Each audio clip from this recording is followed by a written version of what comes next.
Сэрээрээ босоороо 88 дахь өдөр минь эхэллээ. Энэ өдөр юу болсныг хамтдаа харцгаая. За ингээд өглөө унтцсан байлаа. 9 цаг өнгөрөөгөөс ирлээ. Октоудаа сургууль цэцэрлэгт нөгөө нь хөргөж өгөхөөр явсан байлаа. Эхнэр нэг хоёр өндөг чандсан тэрийг идлээ. За би ингээд өглөөний 400 үсрэлтэн дээрээ ерөнхийдөө хурцгачаад байдаг болохоор миний хөлийн гიშгэлт харагддаггүй.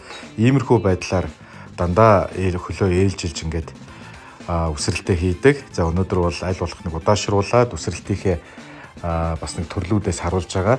За ингээд цаашаа хараад бол дандаа 400-ээс 400 рүү хараад ингээ хөлөө өргөдөг. За мөн бас дээсийг ингээд солбож үсэрдэг юм байлээ. Энийг бол ингээд сурцсан. Одоо бол ер нь дээсний үсрэлтийн төрөл бол өөрчлөгдөд байгаа. За ингээд өнөөдөр өглөөний дээсээ дасгалаа хийчээд чингэлтэй дүүргийнхээ алхалтын одоо сонирхолтой ууланд алхах, агаар талхах сонирхолтой иргэдтэйгээ эрэг чингэлтэйчүүд аялал алхалтын клубээ байгуулах байгаа. За ингээд маш олон хүмүүс бас ууланд хамтдаа алхах, аялах, Монголынхаа үзэсгэлэнт байгууллагуудыг хамтдаа үзье гэдэг энэ саналуудыг тавьж байгаа. За ингээд дасгалаа хийчээд хуучин өмсдөг байсан одоо 3 сарын өмнө өмсдөг байсан пижека өмссөн чинь юу вэ? Нэг том битэй ахыхаа пижекийг өмссөн юм шиг л ийм том болцсон байлаа.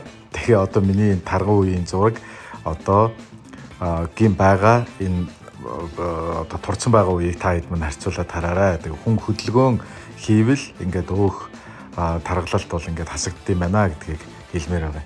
За ингээд ажил руугаа явлаа. Хүрээд ирсэн чинь манай эрэг чингэлтэйчүүд алхалтынхан маань цуглдсан байл.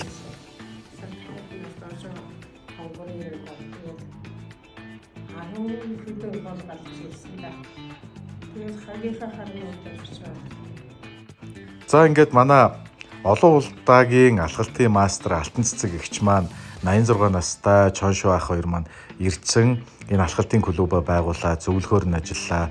За ингээд нэлээд удаа 3 цагийн хурлын дараа чингэлтэй дүүргийнхээ хөгжлийн бэрхшээлтэй иргэдийн төлөөлөлтөд бас уулзлаа. Нэг мэдсэн орой 4 цаг өнгөрөө Октоудаа авах цаг болсон байлаа. Октоудын маань найзууд хүртэл миний одоо энэ челленжийг үздэг болцсон. Ахаа би челленж чинь өчигдөр орсон байлаа шүү дээ ингээд дуурж ялаа. За ингээд Октоудтайгаа сургуулийнхаа хажуу талыг СУ-д орчоод гэрлүүгээ алхаад VIP студент хөтөлбөрийнхөө хайртай дүүнэрийнхээ сургалтын талаар мэдээллийг авлаа. Тэд нар маань тун амжилттай англи хэлний сургалтандаа сууж байна. Орой 9 цагаас чингэлтэй дүүргийнхээ иргэдтэй одоо эрэг чингэлтэйчүүд аяны хүрээнд лайв бичлэгийг хийчээд гараад ирсэн. Харин эхнэр Октод маань сайхан оройн хоолыг идсэн. Өнөөдөр зөндөө хоол хэтрүүлээ идчих шиг боллоо. За ингээд 12 минутынхаа гүйлтийг хийлээ. Яагаад гэвэл зөндөө идсэн учраас бас болохгүй байх гэсэн бодолтой нэлээ бас гусч өглөө. За ингээ өнөөдөр бол ямар ч өөрийгөө нэлээд турцсан гэдгээ бас ойлголоо. Надтай 1 сарын өмнө хамтдаа алхаж байсан чингэлтэйхэн маань хүртэл арай л хитрхи тураад байна. Хит турах бас зөхгүй байна. За арьс чинь бас унжиж гин. За мөн бас арьс арчилгаан дээр анхаарахгүй болохгүй байна. Турсан гоёж боловч бас ингээд гоо сайхан харагдах имижэн дээр анхаараарай гэдэг зүйлийг маш их хүн өнөөдөр бас л хэллээ. За ингээд гидснийхээ таталтыг хийлээ. Гар дээрх сүнэлтуудаа сүнайлаа. За ингээд маргаашийн ажилд нь өндөр амжилтыг хүсье манайхаа. За ингээд 88 дахь өдөр маань тунчиг завгүй өдөр болж өнгөрлөө. Ингээд оройныхоо дасгалыг хийчээ. Октод эхнэр маань сайхан оройны хоолоо хийсэн байна. Өнөөдөр бас нэлээд лайв бичлэгтэй байлаа.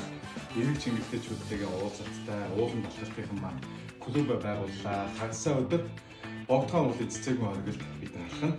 Тав алхахыг хүсвэл эрэг чингэлтэйчүүдээс үгтэй найз болоорой.